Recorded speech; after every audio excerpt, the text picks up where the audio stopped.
Challenges लिए हुए, और जिस तरह हम देख रहे हैं कि बावजूद तमाम तर इंजीनियरिंग के, शायद उसी इंजीनियरिंग के लिए आज नैब ऑर्डिनेंस की तरमीम को सुप्रीम कोर्ट ने मुस्तरद किया है कि बात बन नहीं पा रही और शायद एक बार फिर और तरह की सियासी इंजीनियरिंग करनी पड़े, तो वहां भी ट्रंप दोबारा से कैंडिडेट बन रहा है और अच्छी खासी मकबूलियत के साथ बन रहा है। ये तो सबसे कदीम, सबसे बड़ी जमहूरियत भी बीमार है, और इस दफा इकोनॉमिस्ट के जो रैंकिंग है उसमें इंडिया भी फुल डेमोक्रेसी नहीं है यूनाइटेड स्टेट्स की तरह। वहां भी जो माइनॉरिटीज के साथ हो रहा है सब कुछ, उसकी बुनियाद पे उसे भी फ्लॉड डेमोक्रेसी की कैटेगरी में रखा गया है। इस साल का जो मौजू है वो तो एम्पावरिंग द नेक्स्ट जनरेशन है, और मैं बजा तौर पे हमें अपने कम्युनिकेशन चैनल्स बदलना होंगे। नई नस्ल किस चीज पे इकट्ठी होती है?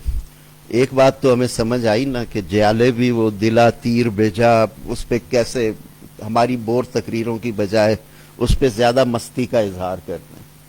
सियासी जमातों ने भी डीजेज और सब कुछ रखा है, तो हमें मानना पड़ेगा भाई हमारी नस्ल थी वो स्टडी सर्कल, लंबी किताबें, अब वो छोटे से ट्वीट्स, छोटे से उस बात पे, तो डेमोक्रेसी को अपने कम्युनिकेशन चैनल बदलना होंगे। हाइब्रिड निजाम जमहूरियत के इर्तिका के लम्हों में हमने कई जगह पे देखा है, लेकिन वहां से उस दलदल से निकलने, मसलन ये हम कहते हैं दायरों का सफर है, दायरों के सफर में तो फिर भी कोई ना कोई हरकत हो रही है, आप एक दायरे में घूम रहे हैं। मैं कहता हूं ये दलदल का सफर है कि आप बज़ाहिर चल भी रहे हैं और नीचे धंसते चले जा रहे हैं। इस सफर से निकलने के लिए अभी लगता है कि जो ताकतवर फरीक है वो डिक्टेट करता है और फर्माबरदार सियासत सिर्फ कबूल करती है, और पीर घराना सबका एक है, लगता है यह गद्दी नशीनी का झगड़ा है। तो एक मुकालमा होना चाहिए। हम शहरी तो करते हैं, मुझे खुशी की बात है आप लोग वक्त पे आए, 4:30 बजे यहां मौजूद थे, तो इसका मतलब है आपके दिल में कोई जमहूरियत के लिए तड़प है। पुराने दोस्त बैठे हैं जो बड़ी जदोजहद वाले, शाहनवाज साहब से आज मिलकर बड़ी खुशी हुई, तो वो और बहुत सारे दोस्त बैठे हैं। जवानों को भी शामिल करना चाहिए, उनको इग्नोर नहीं कर सकते। उसकी वजह है आपकी इलेक्टोरल डेमोग्राफी चेंज हो चुकी, बदल चुकी। हमारी जैसी बुजुर्ग नस्ल के जो वोटर हैं ना, उनकी कुल वोटर्स की तादाद का 9% है। 18 से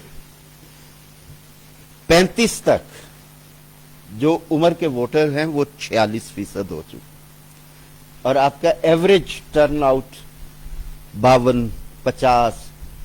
और अगर इस बार हमने अपने मायूसियों के गर्दाब ना हटाई तो नौजवान आज नाराज है, मायूस भी है, कोई उसकी बात नहीं कर रहा। कितनी जमातें हैं जो कहती हैं कि शहरों में स्पोर्ट्स के ग्राउंड होने चाहिए, तालीम का बजट वही पुरानी बात 5% हो, भाई बहुत ज्यादा हो।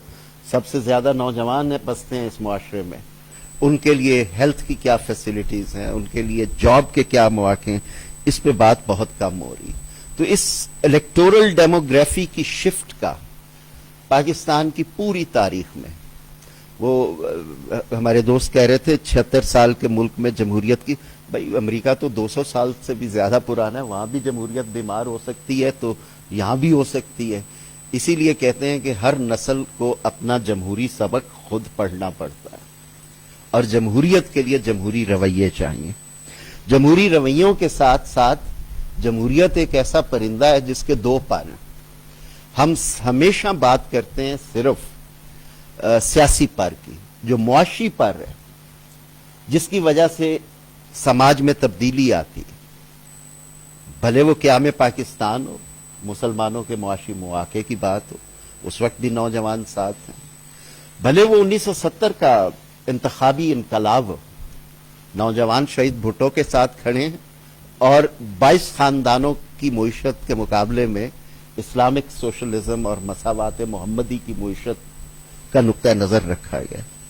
ایون مجھے اختلاف ہو سکتا ہے، لیکن جو عمران خان صاحب کے ساتھ بھی نوجوان آئے وہ فرسودہ نظام سے نالاں تھے، اور بھلے وہ درست منترا تھا یا غلط تھا، یہی انہیں بتایا گیا کہ آپ کے وسائل کوئی اور کہیں لے گیا، ہم آئیں گے تو واپس لائیں گے. تو آج بھی جو معیشت کا پر ہے وہ ہم نے صوبوں کے لیے بھی توڑ دیا ہے. NFC 2009 میں ہوا تھا، ہر 5 سال بعد ہونا چاہیے. خیبر پختونخوا آج بھی کہتا ہے نیٹ آئیڈل پروفٹ دو، سندھ آج بھی کہتا ہے رائلٹیز دو، بلوچستان بھی ایسی بات کر رہا ہے. تو ہم معاشی حقوق دیے بغیر اور لوگوں کی معیشت میں یہ کیپٹلزم اور وہ ساری ڈیبیٹس خان صاحب اپنی جگہ بالکل، اور سیاست میں یہ نظریہ آنا چاہیے کہ ہم سیاسی حقوق بھی دیں گے، انسانی حقوق بھی دیں گے، معاشی حقوق بھی دیں گے، اس کے بغیر یہ سفر کامیاب نہیں ہوگا.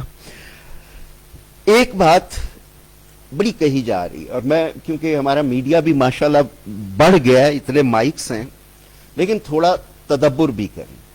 آج جو جمہوریت سے یا الیکشن سے فرار کے لیے بہانہ ڈھونڈا جا رہا ہے وہ ہے مردم شماری یا سینسس. اور میں اسی پہ اپنی بات ختم کروں گا. ماشاءاللہ جب آبادی ادھر زیادہ تھی تو ہم کبھی سیٹیں آبادی کی بنیاد پہ نہیں بانٹتے تھے. 1970 تک ہم نے پیرٹی کی بنیاد پہ کہ تمہاری بھی برابر ہماری بھی برابر. یہ 1973 کے دستور میں پہلی بار آیا. آرٹیکل کیا کہتا ہے؟ کہتا ہے کہ مردم شماری کی بنیاد پہ صوبوں اور اسلام آباد کے درمیان سیٹیں بانٹی جائیں گی. 1972 میں سینسز ہوتا ہے 70 کے بعد. 70 کی اسمبلی میں 138 ممبر تھے براہ راست چنے ہوئے، خواتین 6 تھیں ریزرو سیٹس پہ. 72 کے سینسس کے بعد 77 کے الیکشن میں کے مابین سیٹیں بدل جاتی. پنجاب کی 8 سیٹیں کم ہوتی ہیں، اسلام آباد کو 1 زیادہ ملتی ہے، خیبر پختونخوا کو 3-4 ملتی ہیں، اور 2-4 بلوچستان کو ملتی ہیں. یہ واحد سینسس ہے ڈیجیٹل جس پہ ہم نے 40 ارب سے اوپر لگائے، جس میں کسی صوبے کی سیٹ نہیں بدلی. ہر سینسس کے بعد یہ امپیریکلی پروون ہے سیٹس بدلی ہیں. کتنی بدقسمتی ہے کہ ہم آئینی راستے کو، آئینی ڈھال کو جمہوریت سے گریز کے لیے استعمال کر رہے ہیں. یہ سوچنے کی بات ہے، اور اس پہ بہت کم سیاسی جماعتیں آواز اٹھا رہی ہیں، اٹھانی چاہیے. اور آخر میں یہ کہوں گا کہ مایوس ہونے کی کوئی بات نہیں ہے. جمہوریت چوائس نہیں ہے، کیونکہ باقی نظام اس سے بھی بدتر ہے.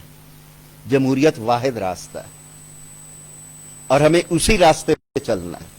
اپنے ووٹ کی چابی سے زنگ آلود نظام کے سارے تالے کھولنے اور اپنا اچھا مستقبل پانا ہے. بہت بہت شکریہ.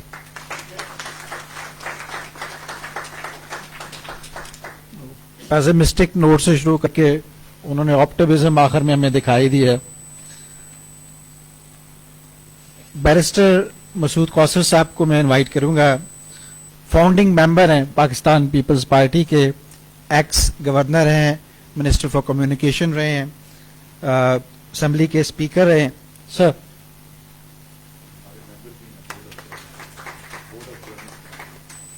شہید بھٹو فاؤنڈیشن کے بورڈ آف گورنرز کے ممبر بھی. سر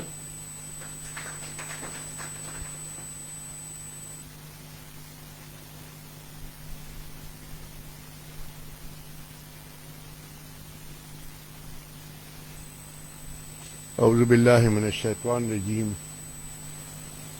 بسم اللہ الرحمن الرحیم.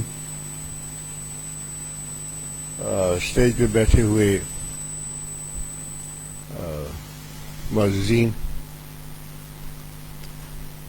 ہال میں موجود خواتین و حضرات، میں